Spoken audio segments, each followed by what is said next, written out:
اگر آپ چاہتے ہیں کہ آپ کوئی بھی کام شروع کریں تو آپ کو اس میں کامیابی ملے، کوئی بھی اسکل آپ سیکھنا شروع کریں تو اس میں آپ کا کوئی ثانی نہ ہو، آپ اتنے ماہر ہو جائیں کہ کوئی آپ کے سامنے ٹک نہ پائے، آپ کا مقابلہ نہ کر پائے، آپ اپنے اندر وہ طاقت، وہ وژن پیدا کرنا چاہتے ہیں کہ آپ جو چاہیں حاصل کر لیں، تو یہ چھوٹی سی کہانی ضرور سنیں۔ یہ کہانی چھوٹی ہے لیکن آپ کو زندگی کا بڑا سبق سکھا جائے گی۔ کسی گاؤں میں ایک لڑکا رہتا تھا، وہ بڑا ذہین اور سمارٹ تھا، ہر وقت کچھ نہ کچھ سیکھنے کی کوشش میں لگا رہتا تھا۔ ایک دفعہ اسے پتہ چلا کہ گاؤں سے تھوڑا دور ایک پہاڑی پر ایک بوڑھے آدمی کی جھونپڑی ہے جو لوگوں کو بڑی حکمت اور دانائی کی سمجھداری کی باتیں سکھاتا ہے۔ اب وہ لڑکا جب یہ سب سنتا ہے تو وہ بھی اس پہاڑی کا رخ کر لیتا ہے۔ اس بزرگ آدمی کے پاس پہنچ کر وہ لڑکا ان کے پاس بیٹھ جاتا ہے اور پوچھتا ہے کہ میں آپ کی طرح اتنا سمجھدار کیسے بن سکتا ہوں؟ میں وہ ساری چیزیں سیکھنا چاہتا ہوں، وہ سارا علم جو آپ کے پاس ہے، مجھے بتائیں کہ میں یہ کیسے کر سکتا ہوں؟ وہ بزرگ اس لڑکے کے جذبے کو دیکھ کر مسکرائے اور پھر انہوں نے بڑی شفقت سے جواب دیا کہ تمہیں یہ سب سیکھنے کے لیے 10 سال چاہئیں۔ اب وہ لڑکا بڑا محنتی اور ذہین تھا، وہ زندگی میں بہت آگے نکلنا چاہتا تھا، اس کے اندر جذبہ بھی تھا۔ وہ بڑے جوش سے بولا، لیکن میں اگر زیادہ محنت کروں تو پھر مجھے کتنا ٹائم لگے گا؟ پھر میں یہ سب کتنی جلدی سیکھ پاؤں گا؟ وہ بزرگ یہ سن کر تھوڑی دیر خاموش رہا، سوچتے رہے اور پھر انہوں نے جواب دیا، تمہیں یہ سب سیکھنے کے لیے 20 سال چاہیے ہوں گے۔ اب لڑکا حیران تو بہت ہوا، وہ سمجھا کہ وہ سمجھا کہ شاید بزرگ آدمی کو میری بات سمجھ نہیں آئی، اس لیے وہ مستقل مزاجی سے بولا کہ سر میں یہ کہنا چاہتا ہوں کہ اگر میں بہت زیادہ محنت کروں اور اپنا پورا وقت یہ سب سیکھنے پر لگا دوں تو پھر مجھے کتنا ٹائم لگے گا؟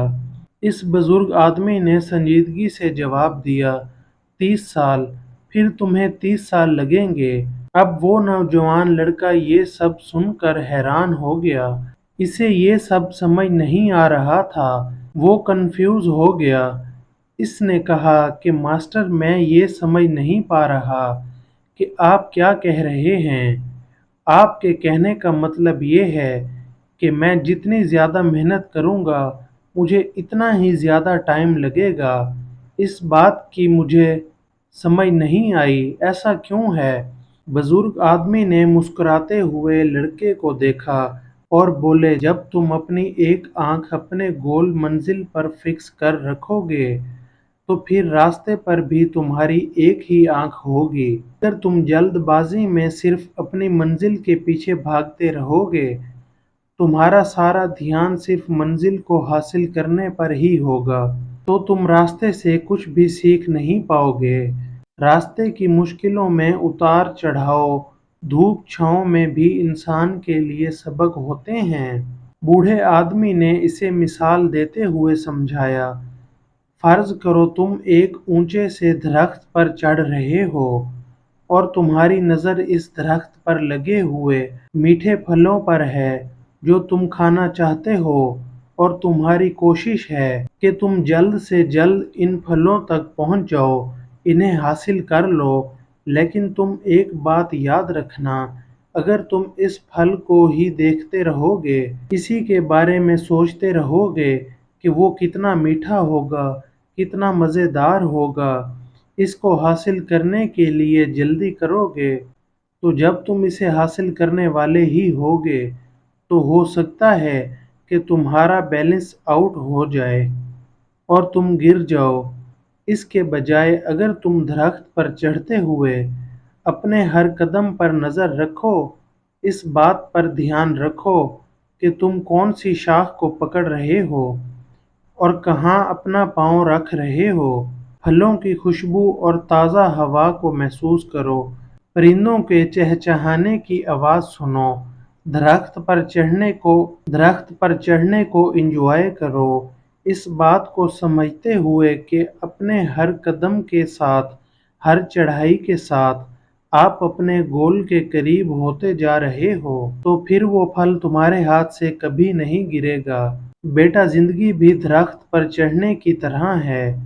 اگر تم اپنا بہت زیادہ فوکس اپنے گول پر ہی رکھو گے، اپنی منزل کے حصول کو ہی ذہن میں رکھو گے، تو پھر تم اپنے سفر سے کچھ بھی نہیں سیکھ پاؤ گے، سفر کا مزہ نہیں لے پاؤ گے۔ اس لیے جب بھی تم کچھ نیا سیکھنے لگو، کوئی سکل سیکھ رہے ہو یا اپنی منزل کی طرف قدم بڑھا رہے ہو، تو اپنی اس کوشش پر نظر رکھو، سیکھنے کے پروسیس کو بھی انجوائے کرو، اپنے ہر قدم سے لطف اٹھاؤ جو تمہیں تمہاری منزل کے قریب لے کر جا رہا ہے، کیونکہ بعض دفعہ آپ کی منزل آپ کی کوشش کے ہی اندر چھپی ہوئی ہوتی ہے۔ اصل سیکھ، اصل مزہ، حاصل خوشی منزل میں نہیں بلکہ راستے میں چھپا ہوتا ہے۔